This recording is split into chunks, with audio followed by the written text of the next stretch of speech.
I never thought I'd find myself in this position at 45. Looking around my spacious house in the city's most prestigious neighborhood, I should have felt completely fulfilled. After all, I had built everything from scratch: a thriving chain of spa salons that had become the talk of the town, a beautiful apartment downtown, and this house that most people could only dream of. But something was missing. My name is Jenna Mitchell, and despite all my success, there was an emptiness that no amount of business achievements could fill. Every evening, I'd come home to silence. The house felt too big, too quiet. My friends, most of them happily married with children, would often try to set me up with someone, but nothing ever clicked. "Jenna, you can't keep working 60 hours a week," my best friend Sarah would say. "There's more to life than business meetings and profit margins." I knew she was right, but building my spa empire had been my focus for so long that I'd forgotten how to prioritize my personal life. It started with one small salon in a strip mall, where I worked as both owner and esthetician. Through determination and countless sleepless nights, I expanded to 3 locations, then 5, and now 8 successful spas across the city. I'm happy, I'd insist, whenever the topic of my personal life came up. But was I? The truth was, I'd see mothers and daughters coming to my spas together, sharing laughs and precious moments, and something inside me would ache. One evening, as I sat in my home office reviewing quarterly reports, my phone buzzed. It was Sarah again. "Jenna, don't you dare tell me you're working late again," she said before I could even say hello. "Just finishing up some paperwork," I replied, already knowing where this conversation was heading. "Well, stop whatever you're doing. There's a dinner party at Lisa's house this Saturday, and you're coming. No excuses this time." I tried to protest, but Sarah wouldn't hear it. "There's someone I want you to meet," she added with that tone that meant she was up to something. "Sarah, please don't tell me this is another setup," I groaned.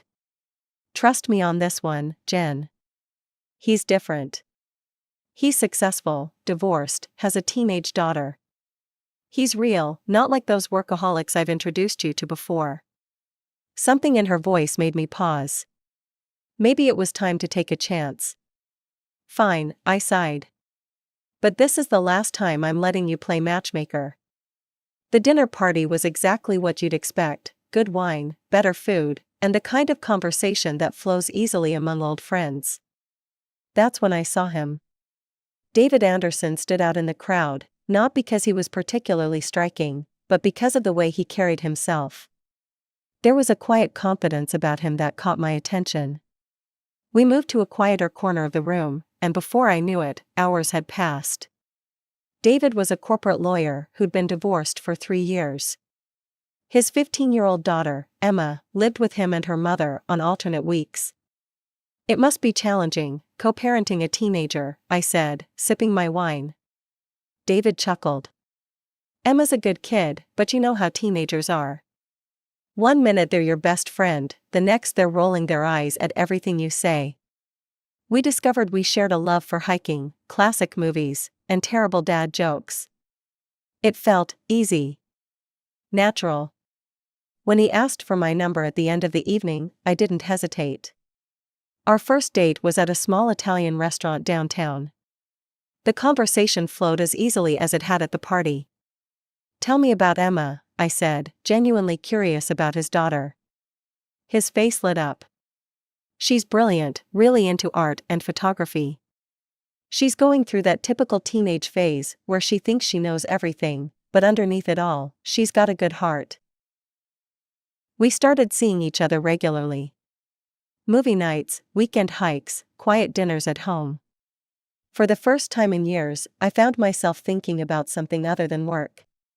The topic of meeting Emma came up naturally after a few months of dating.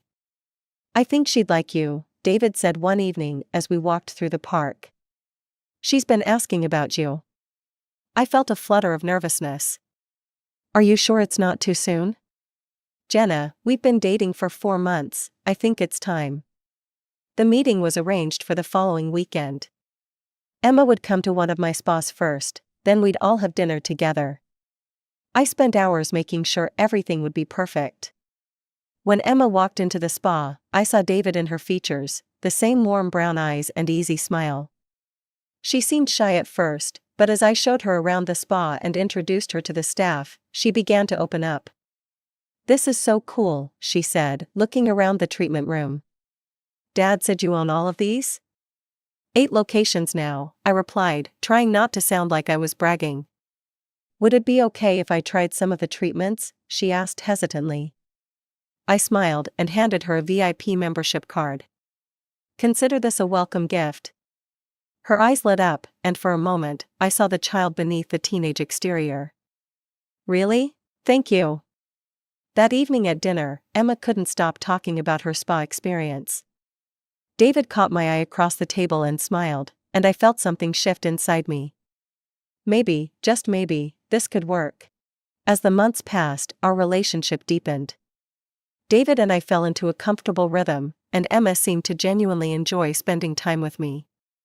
She'd stop by my spas regularly, sometimes bringing her friends, and we'd have long conversations about school, boys, and her dreams for the future.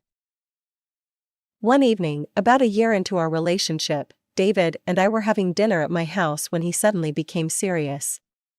"Jenna," he said, reaching across the table to take my hand. "This past year has been amazing. You brought so much joy into my life, into our lives. I love you, and I want to spend the rest of my life with you. Will you marry me?" The ring he pulled out was simple but elegant, just like our relationship. Tears welled up in my eyes as I nodded. "Yes, absolutely yes." We decided on a simple ceremony at City Hall, with just immediate family present. When we told Emma, her reaction wasn't quite what I expected. "But why can't we have a big wedding?" she protested. "I wanted to be a bridesmaid. Everyone at school talks about their parents' weddings." I pulled her into a hug. "Sweetie, you have your whole life ahead of you. Your wedding can be as big and beautiful as you want it to be." After the wedding, David and Emma moved into my house. I had the best room in the house redecorated for Emma, letting her choose everything from the paint colors to the furniture. She seemed thrilled with her new space, and for a while, everything was perfect. We traveled together, tried new restaurants, and spent cozy evenings watching movies. Emma would often join me in my home office, doing her homework while I worked on spa business. It felt like the family I'd always wanted. But there was one dark cloud in our otherwise sunny sky: David's ex-wife, Karen. From the moment we met, she made it clear that she didn't approve of me. She wouldn't even speak to me directly when she came to pick up Emma, instead sending messages through David or Emma. "Your mother seems intense," I said to Emma one day after a particularly cold exchange. Emma shrugged. "She's just protective. She keeps track of everything she spends on me to show Dad she contributes more, down to my monthly supplies. She has spreadsheets." I found this obsession with money strange, but I kept my opinions to myself. After all, Karen was still Emma's mother, and I didn't want to cause any tension. The first signs of trouble were subtle. I noticed Emma paying more attention to price tags when we went shopping. She'd make comments about how much I spent on myself versus what I spent on her. At first, I brushed it off as typical teenage behavior, but it started becoming more frequent and more pointed. One day, I caught her going through my closet, examining the labels on my clothes. "Emma, what are you doing?" She jumped, looking guilty. "Just looking, that's a nice dress." "How much did it cost?" "That's not really appropriate to ask," I said gently. "Is something bothering you?" She stormed out without answering. Later, I tried to discuss it with David. "Honey, I'm worried about Emma's fixation on money," I said as we got ready for bed. David waved it off. "She's a teenager, they all go through phases. This feels different, it's like she's keeping score." "You're overthinking it," he said, kissing my forehead. "Everything's fine." But everything wasn't fine. The situation came to a head during Emma's senior year. One evening, she spread college brochures across our dining room table. "Look at these programs," she said excitedly. "This one's in New York, and this one's in California." I looked at the brochures, all prestigious private colleges with astronomical tuition fees. Have you considered some more affordable options? I asked carefully. Emma's expression changed instantly. Why would I need to? You're rich, you can afford these schools. I looked at David for support, but he just nodded. Of course you'll help with Emma's education, right, honey? The presumption in their voices stunned me. We need to look at all options, I said firmly, not just the most expensive ones. We need to consider Emma's academic abilities and our budget. Emma's reaction was explosive. She swept the brochures off the table, sending them flying. You're just being greedy. You have all this money, but you won't help me? Emma, please calm down, I tried to reason with her. Money doesn't grow on trees, I work hard for what I have.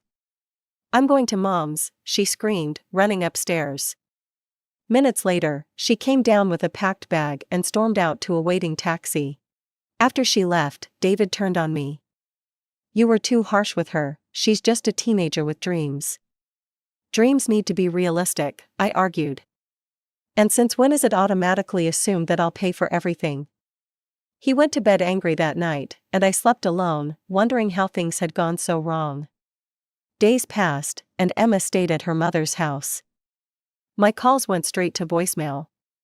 One evening, as I was walking past David's home office, I heard his voice, unusually serious and low. I wasn't one to eavesdrop, but something in his tone made me pause. Daddy, you have to make her pay for my college, Emma was saying, her voice clear through the speaker. Put pressure on her. She has the money. Mom says she's just being stingy.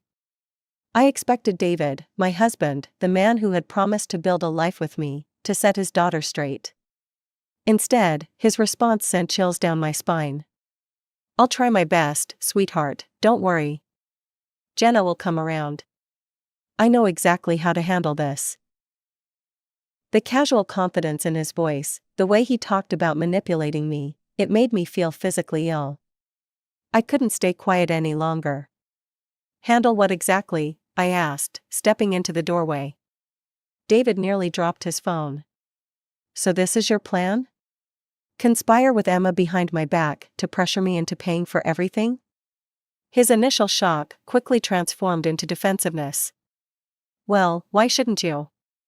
You're wealthy, you don't have children of your own. You could be a real mother to Emma if you wanted to. Instead, you're being selfish with your money. His words hit me like physical blows.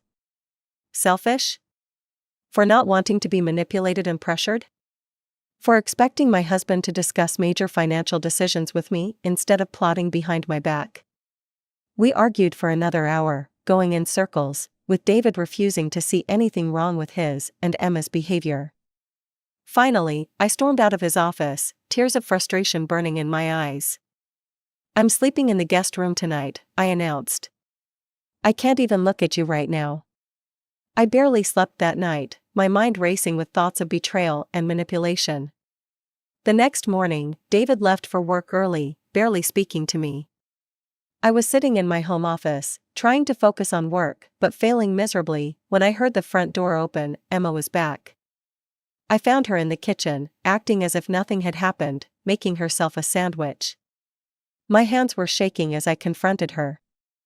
I overheard your conversation with your father last night, I said, keeping my voice steady despite the emotions churning inside me. Would you like to explain why you're trying to manipulate your father into pressuring me? She turned to face me, and I was shocked by the calculating look in her eyes. Gone was the sweet teenager I thought I knew. You're not my mother, she said coldly. You can't demand explanations from me. No, I'm not your mother, I agreed, fighting to keep my composure. But I am your father's wife, and this is my house. I deserve basic respect, Emma. What she said next made my blood run cold. Fine, let's talk about respect, she said, setting down her sandwich and folding her arms. I'll call you Mom and treat you with all the respect you want if you pay for my college and give me $2,000 monthly allowance. That's fair, isn't it? I stared at her, hardly recognizing the girl in front of me. The manipulation was so blatant, so calculated, it took my breath away. A laugh escaped me, a sharp, bitter sound. "Are you actually trying to sell your affection to me?" "I'm being practical," she replied, her face hard. "You have money, I need money. You want a daughter, I need a mother who can provide for me properly. It's a win-win." "I'm not buying your love, Emma," I said, my voice breaking despite my efforts to stay calm. Her face contorted with anger. "You're just a childless old woman who'll die alone. Mom was right about you, you're nothing but a miser who hoards her money instead of helping family." In that moment, everything became painfully clear. Karen's influence had poisoned Emma's mind, turning her into a manipulative, money-obsessed version of herself. The realization felt like ice in my veins. I hadn't just lost my stepdaughter, I'd never really had her to begin with. When David came home that evening, I was waiting in the living room. My hands were clasped tightly in my lap, knuckles white with tension. I'd spent the afternoon alternating between crying and feeling numb, but now I was ready to confront him. "We need to talk about what happened with Emma today," I said as he walked in, still loosening his tie. His expression immediately hardened. "What did she do now?"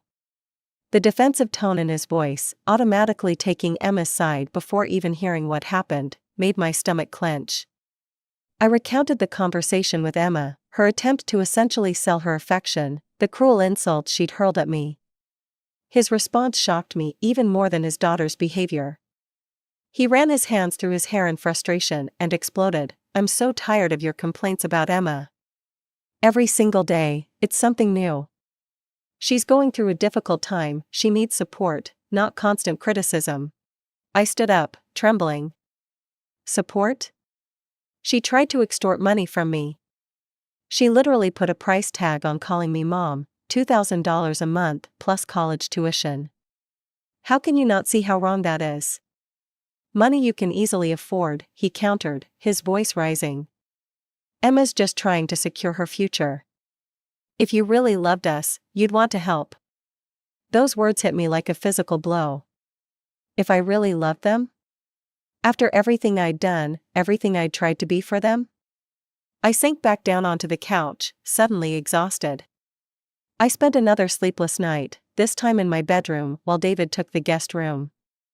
As I lay there in the dark, I thought about every moment that had led to this, every red flag I'd ignored, every manipulation I'd excused. By morning, I'd made my decision. At dinner the next evening, I waited until both David and Emma were seated. They were talking and laughing as if nothing had happened, as if they hadn't both tried to manipulate and hurt me.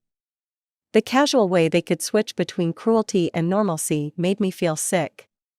I cleared my throat. "I've made a decision about college." Emma and David exchanged triumphant looks that made my skin crawl. They thought they'd won. "I'm not paying for your college education, Emma," I said clearly. "Not the expensive options, not the cheaper ones. And I'm certainly not paying you $2,000 a month to pretend to love me. In fact, I'm not paying you anything at all." The screaming started immediately. Emma began sobbing dramatically, big theatrical tears rolling down her face. David jumped to his feet, his chair scraping against the floor. "You'll change your mind right now," he demanded, looming over me, "or everything is over between us."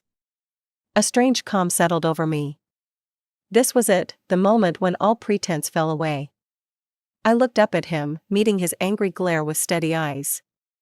"I'm glad you said that first," I said quietly. "I've already called my lawyer about divorce papers." The color drained from David's face. He stumbled back a step. "I was just joking, I don't want a divorce." "Jenna, honey, let's talk about this." "Well, I do want a divorce," I cut him off.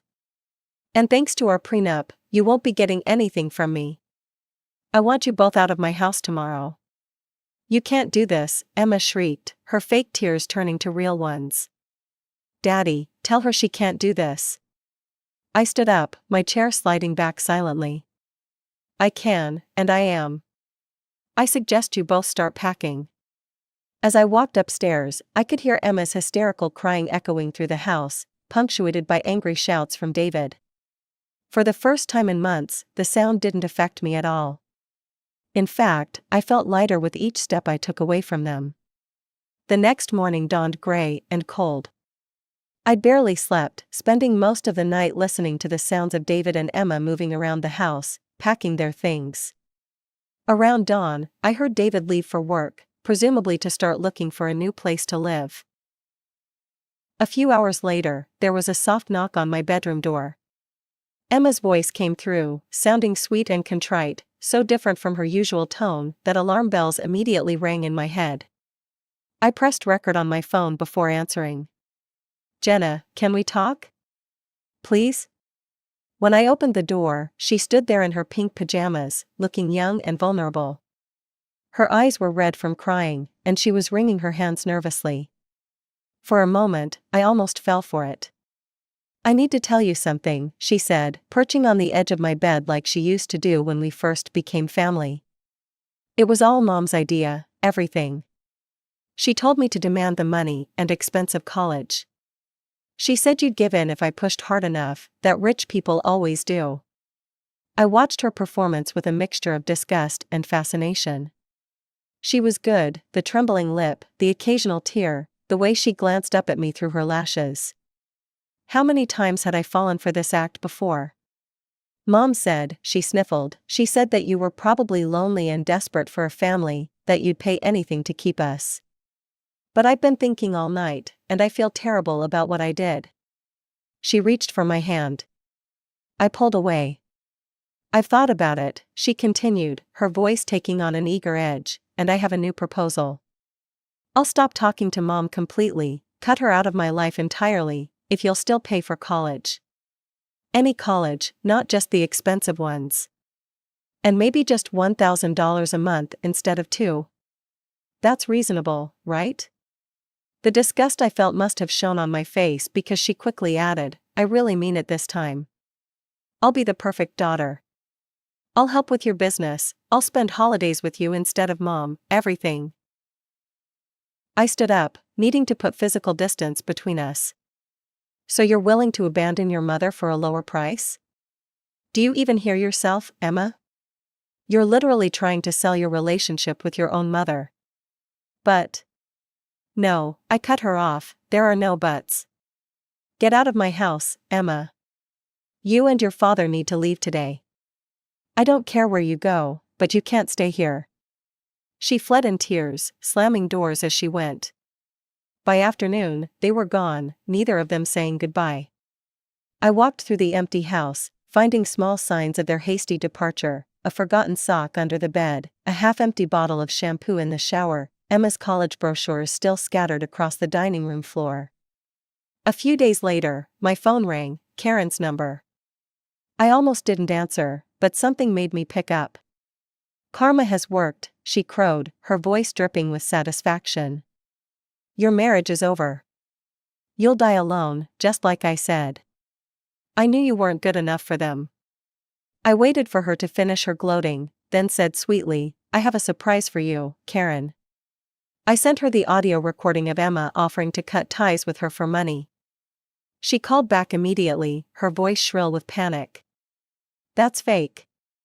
You edited it, Emma would never." "She would, and she did," I cut her off. "You raised her to be this way, Karen. You taught her to see relationships as transactions, to measure love in dollars and cents. Now you get to live with the results of your parenting. I hope you're proud." I hung up before she could respond, blocked her number, and poured myself a glass of wine. For the first time in days, I smiled. It wasn't a happy smile, exactly, but it was real. I was free. The divorce was quick, thanks to the prenup. David didn't contest anything, he couldn't. I heard through mutual friends that Karen had a massive falling out with Emma after hearing the recording, refusing to help with college at all. Sitting in my quiet house now, I feel at peace. The emptiness I once feared is now a blessing. My spas are thriving, I've started traveling more, and I've remembered who I was before I tried to force myself into a ready-made family. Sarah called recently, apologizing for introducing me to David. "Don't," I told her. I learned valuable lessons from this experience. Sometimes what looks perfect on paper turns out to be anything but perfect in reality. Sarah was quiet for a moment. Have you heard anything about them? No, and I don't want to, I replied honestly. That chapter of my life is closed. Looking back, I can see all the red flags I chose to ignore. The way Karen obsessed over money, how David never really stood up to either his ex-wife or his daughter, Emma's gradual transformation from a seemingly sweet teenager to a manipulative young woman. But I don't regret the experience. It taught me that being alone doesn't mean being lonely. My business continues to expand. I've opened 2 new spa locations in neighboring cities, and I'm considering franchising opportunities.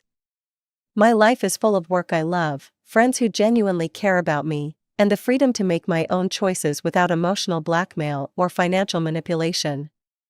Sometimes, when I'm having dinner with friends or working late at one of my spas, I think about Emma and hope she eventually learns that love and respect can't be bought. But those thoughts are becoming rarer. I've moved on, focusing on my own happiness and success. As I walk through my quiet house now, I no longer feel the emptiness I once did. Instead, I feel gratitude for the life I've built and the wisdom to protect it. Sometimes the family you think you want isn't the life you actually need. I learned that lesson the hard way, but I'm stronger for it.